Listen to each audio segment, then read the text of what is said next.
Hello and प्रणाम। मेरा नाम सव्यसाची मित्तल है। आज के इस विशेष कार्यक्रम में आप सभी का स्वागत है। कोविशील्ड और कोवैक्सीन को लेकर जो एक कंट्रोवर्सी चल रही है, आज मैं उसके संबंध में बात करना चाहता हूं। लेकिन उससे पहले आपको एक डेटा, एक सूचना, इंफॉर्मेशन शेयर करना चाहता हूं। ये जो कोरोना वैक्सीनेशन का प्रोग्राम स्टार्ट हुआ है उसके संबंध में 16 जनवरी को देश भर में कोरोना वैक्सीनेशन के प्रोग्राम को स्टार्ट किया गया और देश के लिए बहुत बड़ी उपलब्धि की बात भी है। अगर हम देखें तो 16 जनवरी से अब तक लगभग 4 लाख से ऊपर लोगों को टीका लग चुका है। प्रथम चरण में प्लानिंग ऐसी है कि 3 करोड़ लोगों को टीका लगाना है। इसका मतलब 60 करोड़ डोजेस की आवश्यकता है, क्योंकि लगभग 28 दिन के अंतराल पर 2 टीके प्रत्येक व्यक्ति को लगने हैं। इसकी स्टार्टिंग के लिए 2 ड्राई रन्स किए गए, सरकार ने किए, आप सभी ने, मैंने, हम सब ने देखे। उन ड्राई रन्स के माध्यम से लगभग 3,70,000 मेडिकल प्रैक्टिशनर्स को देश भर में तैयार किया गया, प्रशिक्षण दिया, ट्रेनिंग दी, किस तरह से टीके को अच्छे से लगाएं और इस कार्यक्रम को एक योजना के तरीके से, योजनाबद्ध तरीके से आगे बढ़ा सके। अब जब ये कार्यक्रम स्टार्ट हुआ 16 जनवरी को, तो लगभग 1,91,000 लोगों ने टीका लगवाया और 17 जनवरी को लगभग 17,000 लोगों ने टीका लगवाया। उसके बाद करते करते अब लगभग 4 लाख के ऊपर हो गए हैं। अब यहाँ पर एक द्वंद्व उत्पन्न हुआ कि क्या कोवैक्सीन उतनी सुरक्षित है जितनी कोविशील्ड, और कुछ डॉक्टर्स ने, चाहे वो तमिलनाडु में हो, बिहार में हो, तेलंगाना में हो या दिल्ली के आरएमएल अस्पताल में हो, टीके को लगवाने से इनकार कर दिया। इसके संबंध में मैं और बाद में आता हूँ। सबसे पहले आपसे शेयर करता हूँ कि किस संख्या में ये टीकों का आवंटन हुआ। अगर हम देखें तो लगभग महाराष्ट्र में 9.63 लाख कोविशील्ड के टीके भेजे गए और 20,000 कोवैक्सीन के टीके। राजस्थान में गए करीबन 5.62 कोविशील्ड और 20,000 कोवैक्सीन। दिल्ली में गए 2.64 कोविशील्ड और 20,000 कोवैक्सीन। मणिपुर में सिर्फ कोविशील्ड के 54,000 टीके भेजे गए। गुजरात में 2.65 प्लस 2.76 अप्रॉक्सीमेटली 5.5 लाख से थोड़े ऊपर सिर्फ कोविशील्ड के टीके भेजे गए। जम्मू एंड कश्मीर में 1.5 लाख के आसपास कोविशील्ड। मध्य प्रदेश में 94,000 कोविशील्ड। उत्तर प्रदेश में 1.5 लाख के आसपास सिर्फ कोविशील्ड। मैं और आपको यूट्यूब वीडियो में लिंक शेयर कर दूंगा वेबसाइट का, you can refer to it for more information on the number and data about it. अब हम देखें कि कोवैक्सीन ऐप में भी थोड़ी शुरुआती दौर में दिक्कतें आई, क्योंकि लगभग 78 लाख लोगों ने रजिस्टर किया, सो ऐप हैवी हो गई। However I think that is not a big worry and concern for either of us. अब ये जो एक कंट्रोवर्सी स्टार्ट हुई, इसको समझने के लिए मैं आपको एक साधारण तरीके से समझाता हूँ दोनों ही वैक्सीन को अप्रूवल कैसे मिला। यूँ समझिए कि सरकार ने एक स्पेशल टास्क फोर्स बनाने का सोचा जो नागरिकों को प्रोटेक्शन देगी। तो उसके लिए कैंडिडेट ए और बी दोनों ने अप्लाई किया एंड मेनी मोर। सरकार ने कहा of course more the merrier, we need good protection, तो जितने ज़्यादा लोग आए उतना अच्छा है। तो एग्जाम्स तय हुए। भाई आपका एक समझिए क्वार्टरली एग्जाम होगा, एक हाफ ईयरली एग्जाम होगा, एक एनुअल एग्जाम होगा। अब आप अपनी परीक्षाएं दें, रिजल्ट्स आएगा and then you will get an approval that you are certified to safeguard the interest of people, और उनको आप सिक्योरिटी प्रदान कर पाएंगे। तो कैंडिडेट ए का रिजल्ट आ गया, टेस्ट 1, टेस्ट 2 और टेस्ट 3 में भी।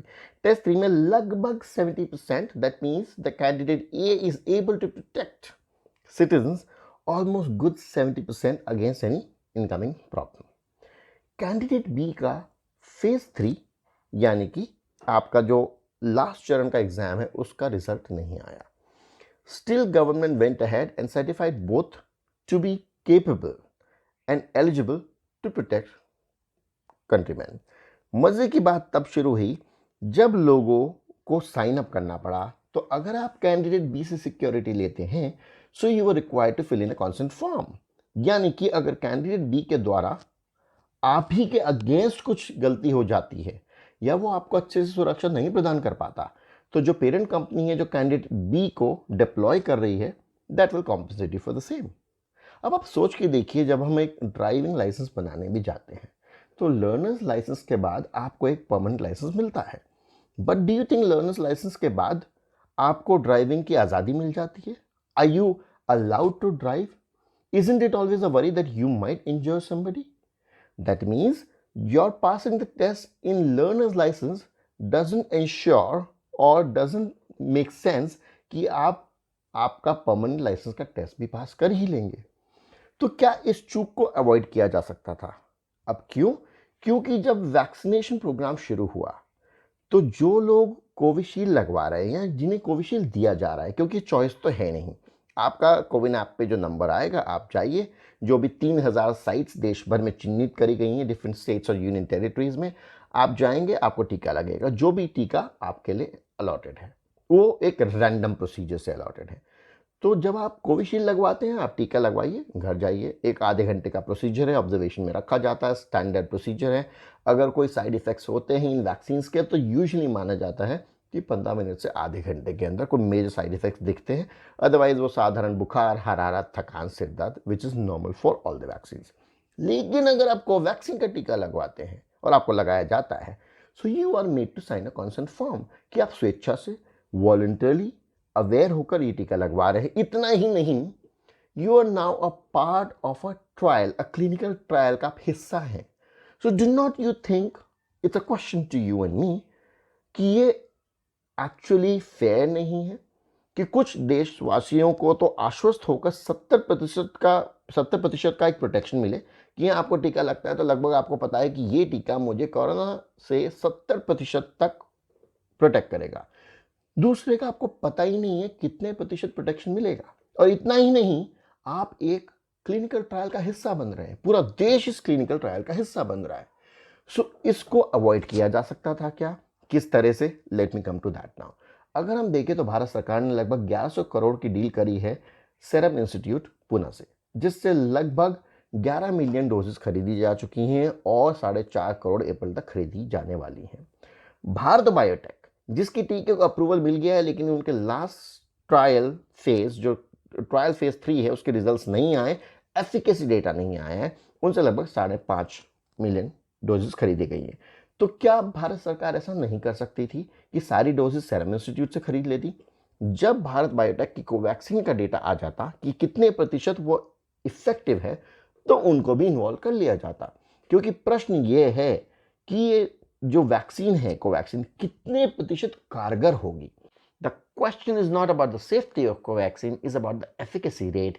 दैट मीन्स अगर लगा भी दिया और आपको वो टीका कोरोना वायरस से प्रोटेक्ट नहीं करता तो क्या फायदा? क्वेश्चन 1। इतना पैसा, देश का टैक्स पेयर का पैसा उस वैक्सीन में लग जाएगा और जिससे आपको इफेक्टिवनेस, स्ट्रेंथ और वो इम्यूनाइजेशन भी नहीं होगा। Then what is the use of putting that money there? अब आप सोचिए, जब ये टीका मार्केट में आएगा, जब ये आप और मैं खरीद के लगाएंगे, हो सकता है जैसे कि चर्चाएं चल रही हैं, तो क्या हमारे पास ऑप्शन नहीं होगा कि हम कौन सा टीका लगाना चाहेंगे? तो कौन सा टीका लगाना पसंद करेंगे आप? जिसके रिजल्ट्स नहीं आए, जिसके रिजल्ट्स आए हैं। तो क्या भारत सरकार सेरम इंस्टीट्यूट से ज़्यादा टीके नहीं खरीद सकती थी और इसके फेज 3 ट्रायल रिजल्ट्स की कोवैक्सीन की वेट करती and they could have gone ahead from there? लेकिन ऐसा नहीं किया गया। अब मैं आपको बताता हूं कि इस प्रोसीजर को आगे किस तरह से बढ़ाया गया, अप्रूवल कैसे मिला। जो CDSCO है, that is central drug standard control organisation, उसने एक एक्सेलरेटेड अप्रूवल दिया दोनों टीके को, क्योंकि साधारणतः 3, 5, 7 साल का समय लग जाता है टीके को अप्रूवल के लिए। कंप्लायंसेस हैं, प्रोसीजर है। ये पैंडेमिक सिचुएशन है तो इसमें ड्रग्स एंड कॉस्मेटिक्स एक्ट 1940 एक नियम है, drugs and cosmetics rules 1945, new drugs and clinical trials rules 2019 NDCT rules, जिसके अंतर्गत section 26B of 1940 drugs and cosmetics act एक स्पेशल पावर प्रावधान के अंतर्गत भारत सरकार को देती है। हमारे केस में central government of India, BJP lead NDA government को पावर दी गई कि आप डिसाइड कर सकते हैं if it is a pandemic and emergency situation और आपको लगता है कि जनहित में आपको इस वैक्सीन को थोड़ा जल्दी अप्रूवल देना है और आगे बढ़ाना है, and you can even regulate the manufacturing and stocking and distribution of sales for this vaccine.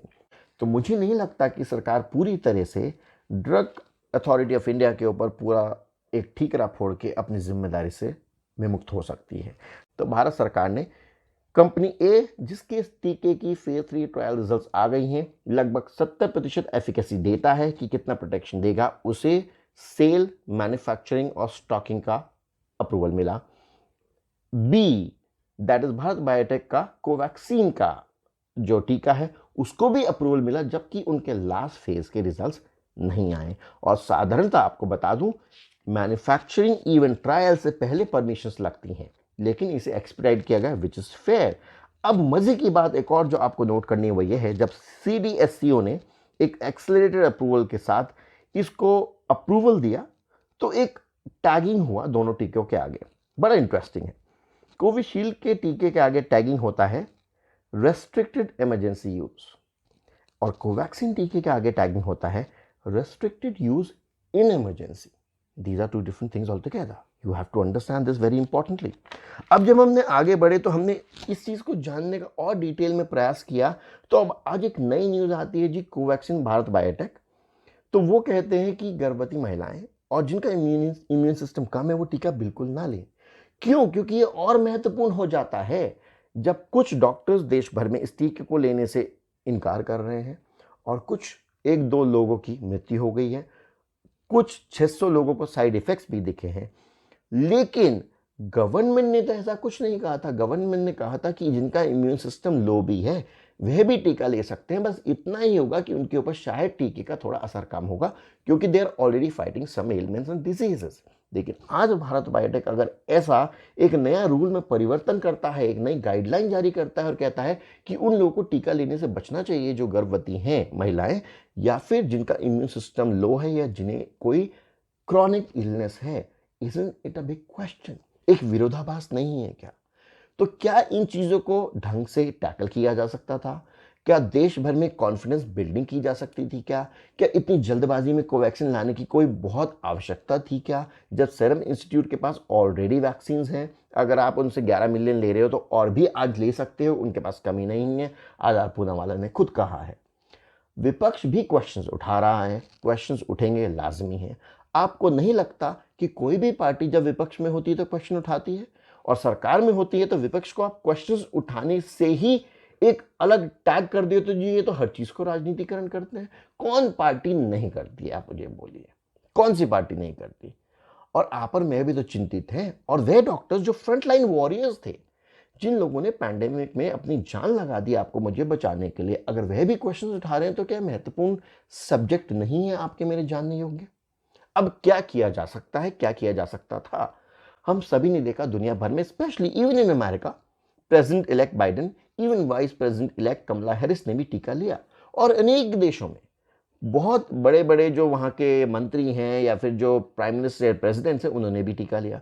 In fact आज की रिपोर्ट्स तो यहाँ तक हैं, तमिलनाडु में, इवन कुछ आंध्र में, कुछ स्टेट्स में कलेक्टर्स ने खुद आके टीका लिया कि लोगों को प्रोत्साहन मिले, हिम्मत मिले आके टीका लेने के लिए, because now people are very of the fact कि क्या कोवैक्सीन सेफ है और साइड इफेक्ट्स हो रहे हैं। क्योंकि जब 2 लोगों की मृत्यु हो गई भारत में तो सरकार ने कहा कि इनकी मृत्यु टीके के कारण नहीं हुई, लेकिन लोगों को संदेह और घबराहट हो रही है कि टीका लगने के बाद अचानक 2 दिन में मृत्यु हो जाना इज अ कंसर्न। तो क्या ऐसा हो सकता है? आई have a question for you. संभावना तलाश रहा हूं कि भारत सरकार सारे पार्लियामेंटेरियंस को टीका दे। यह वह सरकार जो अपने आप को बहुत पॉपुलर और बहुत बड़ी मेजॉरिटी से चुनी हुई सरकार मानती है, जिसका मानना है कि पूरा देश इसके साथ खड़ा है, जिसका मानना है कि इंदिरा और नेहरू से भी ज्यादा इनकी पॉपुलैरिटी, मेजॉरिटी और इन्हें देश भर का प्यार मिल रहा है, मानने में तो कोई एतराज नहीं है। तो क्या ये सरकार टीका नहीं ले सकती खुद आगे से बढ़ के कॉन्फिडेंस बिल्डिंग करने के लिए? भाई अगर डॉक्टर्स नहीं आगे आने के लिए तैयार है देश के, सो do not you think it's a wise decision? हालांकि कुछ मंत्रियों ने ऐसा भी कहा, अगर हम पहले टीका लेते तो लोग कहते जी इन्होंने अपने आप को सुरक्षित कर लिया। अब मैं आपसे सवाल पूछता हूं, डू यू थिंक हम पूरे देश को, हमें कोई एतराज होगा कि हमारी जो पार्लियामेंट है वो बंद पड़ी है? क्यों बंद पड़ी है? क्योंकि सबको कोरोना वायरस फैलने का डर है। और समर सेशन में, एक मॉनसून सेशन में भी लोगों ने देखा कि जल्दी बंद हो गई थी, प्रश्नकाल भी बंद किया गया था। तो मैं कहता हूं, क्या देश इसके लिए तैयार नहीं है? इतने करोड़ों टीके में से कुछ 500, 543, 600, 700, 1000 टीके सारे सांसदों को और सारे पार्लियामेंटेरियन स्टाफ को लगा दिया जाए और वो संसद खोल ले, संसद खोल के देश के कामों को आगे बढ़ाए, तो क्या आपको ऐतराज होगा? क्या सिर्फ कोविशील्ड का प्रयोग किया जा सकता है फिलहाल? These are important questions and I have a suggestion, we all need to ask questions. Questions पूछने वाला व्यक्ति गलत नहीं होता, क्वेश्चंस, संदेह तो उठेंगे। आप अगर उन संदेह को, उन क्वेश्चंस को एक कॉन्फिडेंस के साथ, एक संतोषजनक तरीके से जवाब नहीं दे सकते हैं और उन्हें टाल रहे हैं, क्वेश्चंस पूछने वाले को ही गलत साबित करने का प्रयास कर रहे हैं, that's a bigger problem over here. So please note that we as stakeholders in democracy, as citizens, are not guinea pigs on whom such a big experiment should be performed. My suggestion is कि हम विश्वास रख रहे हैं doctors और medicals और scientist के ऊपर, लेकिन पेपर पे सेफ्टी होना जरूरी है. Do you think you are willing to go in for a vaccine? जब आपके पास एक वैक्सीन ये अवेलेबल है कि जहां पे 70% एफिकेसी रेट कंफर्म्ड है, और दूसरा, would you be willing to sign a consent form कि इसके द्वारा अगर आपके शरीर पे दुष्प्रभाव होते हैं तो भले ही वो कंपनी आपको कॉम्पेंसेट करेगी, would you like to take such a vaccine? This is a important question that I am leaving you with. मेरे वीडियोस आपको कैसे लग रहे हैं? आशा करता हूं आप सब्सक्राइब जरूर कर रहे होंगे. Do drop me an email at democratictourist@gmail.com. आपके लिए नेक वीडियोस बनाता रहूंगा. आप बता सकते हैं अन्य किन टॉपिक्स के ऊपर आप वीडियोस बनवाना चाहते हैं. बहुत बहुत धन्यवाद. Stay safe.